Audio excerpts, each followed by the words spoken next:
Good morning. Before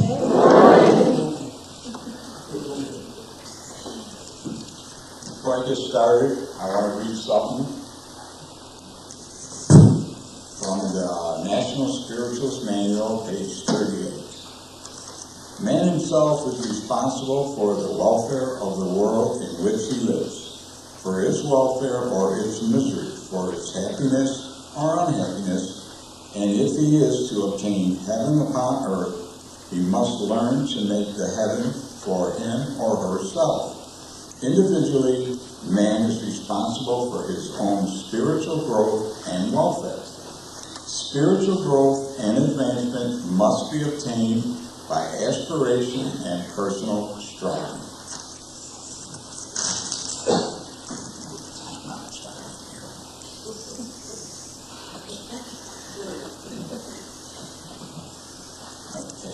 Now, I'd like to talk about psychometry, and it is a very good foundation for mediumship and spiritual healing. A little background about myself. The first time I was at Lily was in 1972. A friend of mine wanted me to be a best man at his wedding.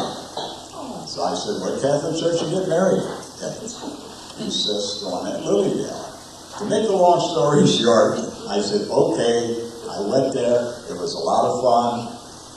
And I liked it there, and I'm still going there. After that, a few years later, I heard about Peggy Spencer in this church. So I went to her beginner's class. I learned something about the philosophy and the history, and it was interesting. Now, a few years after that, my brother Dominic says, you got to hear this Reverend J. Smith. He was a pastor at a spiritualist church in Buffalo, the Psychic Science, which was a national church like this one.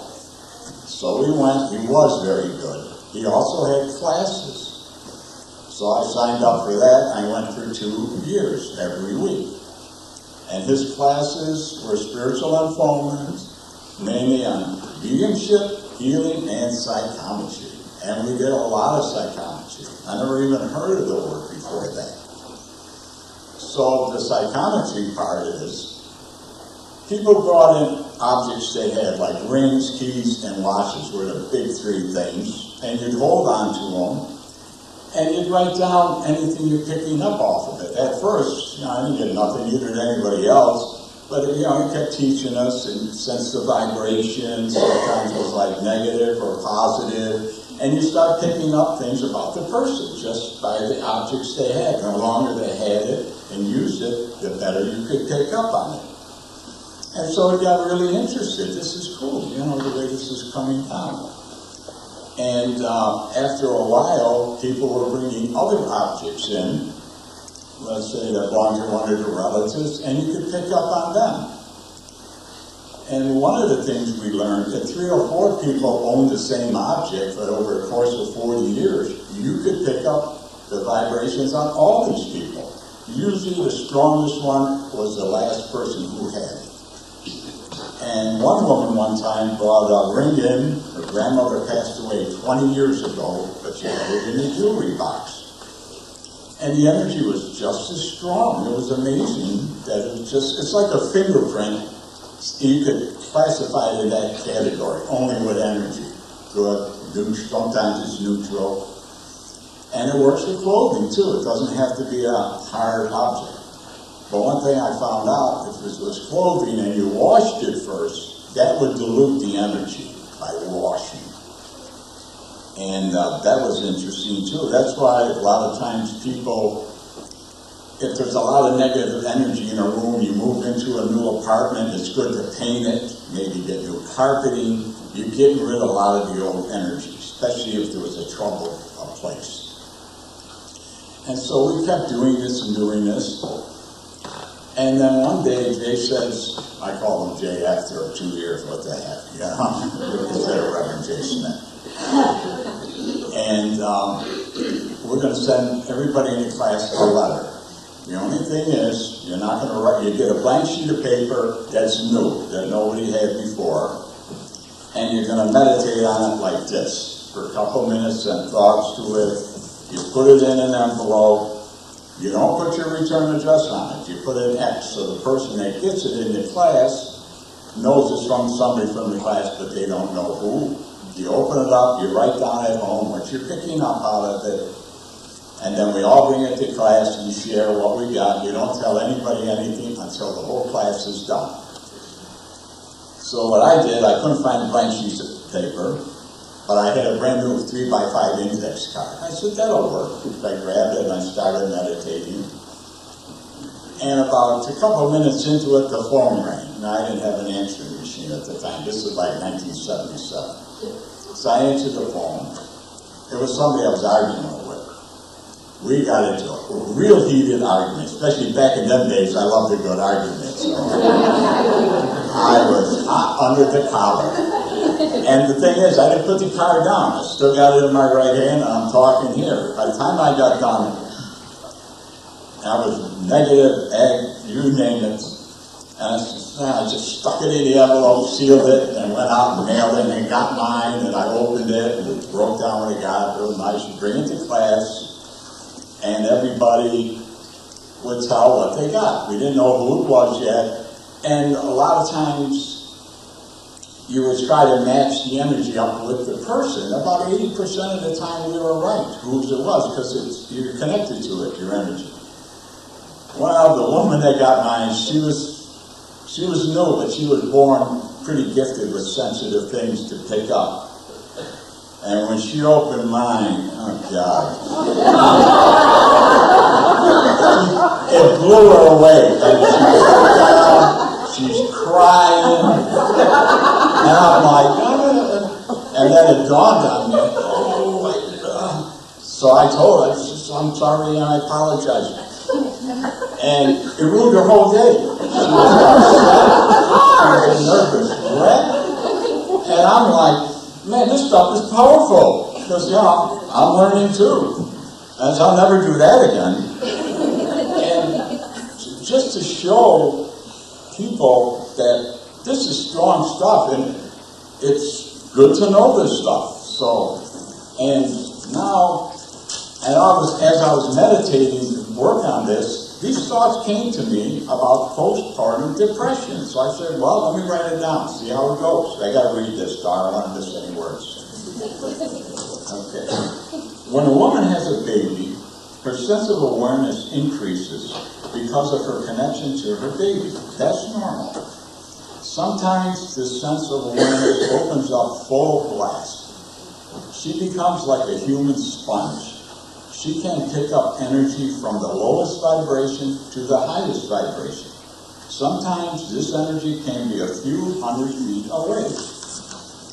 Energy is picked up from any object or person, TV, radio, high power lines, and animals.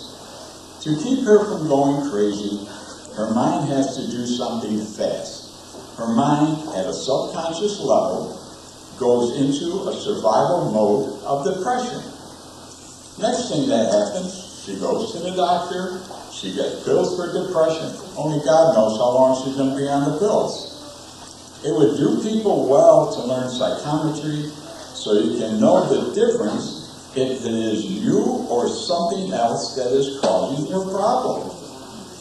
So, keep that in mind. Now, I'll take my glasses off for this. Around 1982, I was at Eternal Brotherhood. A woman come in, she's looking for answers. Her boyfriend died 2 months earlier of a heart attack. After the church, we sat down, had a cup of coffee downstairs, and she told me about what happened. And they were out having dinner. Everything was fine. All of a sudden, she's getting all kinds of chest pains, shortness of breath. And I said to her, well, what was he saying? Did he have any pain or anything? She says, no, he was fine. And he just fell forward on the table, dead. Ambulance got him, he died of a heart attack. She got all his symptoms. And she wanted to make connection with him, through spirit to see what happened. And I said that, I told her, as far as that part goes, maybe you will, if somebody can get through with him. But where I was coming from, for some reason, you picked up all his symptoms. because after he died, later that night, she didn't even aware of that her chest pains went away and her breathing was normal. You must have been awful close. That's the only thing I could think of why you picked up his symptoms. He had none, but he died. And this, as I've heard stories before, you can pick up other people's symptoms, but you're really fine and they're not. So it's good to learn this stuff. Now, I've had my own personal experiences. This, again, was at Psychic Science. Sharon Snowman was the pastor at that time, after Jay moved. And we had circles, only these circles had to do with psychometry. And I thought, okay, I volunteered, students and stuff like that. And we all had about 3-4 people in our circles, and people brought objects in, but either their own or for somebody else. Everything was going along fine. I got to the last one. A woman brings her son's watch in. I grabbed the watch and I'm meditating up here. All of a sudden, I'm starting to get brain fog. I'm like, what the heck's going on? And, so I finally says to the woman, I said, he's got a lot of problems. Where is he? Oh, he's in a mental institution, heavily sedated. And I'm like, how did he get there? Well, he was on speed, drugs, he blew his mind. Now they got him on the down. I'm like, here's your watch. And I said, I got to check to see if there's any more coffee. I got to drive home and I'm in a fog over here. And I said, wow, this is crazy. For me, I was still fairly new at all of this. And I said, I even talked to Gladys one time on Friday in our class about that, where today I wouldn't go through the same thing because I'm more aware of it. And your body, it's like, becomes immune. It's like when you get the measles when you're a kid, you don't get it again, or you might get a small dose. If the same thing happened again, I would still be able to pick up on it without getting the brain fog. That's the difference through the years of practicing and learning this. Your body just balances out and sort of builds up an immune towards the energy one way or the other, but you still know. The awareness is still there. So these are all lessons for me, and I'm just, sharing these lessons with other people. And once here, and Tracy Spencer had classes here in 1999, and one night we had them up here. There's about 12 people here. I was sitting about maybe in the middle there. At 7 o'clock, she gets up, starts talking, and 2 women come in late and they sat back there. Right away, Tracy went, my stomach's hurting me. Who came in here with a stomach ache? And one of the women in the back says, it's me, that's why I'm late, they're killing me all day. Tracy said, well, now I got your symptoms. But see, Tracy knew the difference. Normally you would be running to the doctor, you'd be taking stuff, you think there's something wrong with you. The only thing is, you're just sensitive to somebody else's problem. And there's a big difference. When people don't know, I know of people who walk in a room and they start crying for no reason. And it's like, what's the matter with you? I don't know. They think they're crazy. You're not crazy. They might have walked into a room that's full of negative energy, and the more sensitive you are, the more you pick up on it, good or bad. So it's, it's just really good training. And let me see that one. Okay. 10 minutes, all right. Now, I don't want to overdo it. Now, before I have to read this. This is from Peggy Barnes' book, A Way of Life, page 5. In fact, we're doing a Peggy Barnes book Friday night at Gladys. Self-realization. Sounds great. Everybody welcome. Okay, here we go with this one. Now, we have learned that God is divine energy, infinite power, and intelligence. God manifests through matter. We have also learned that all matter is an emanation from God. God is all. If God is all, then it is logical for us to believe that God dwells in and is a part of every manifestation of nature. We too are manifestations of God and a part of God. We are truly God's embryo, only awaiting the development of our own spiritual consciousness to bring into active manifestation in our lives. the God power within our own souls. For all that God is, we are. And all that we are, God is. Amen.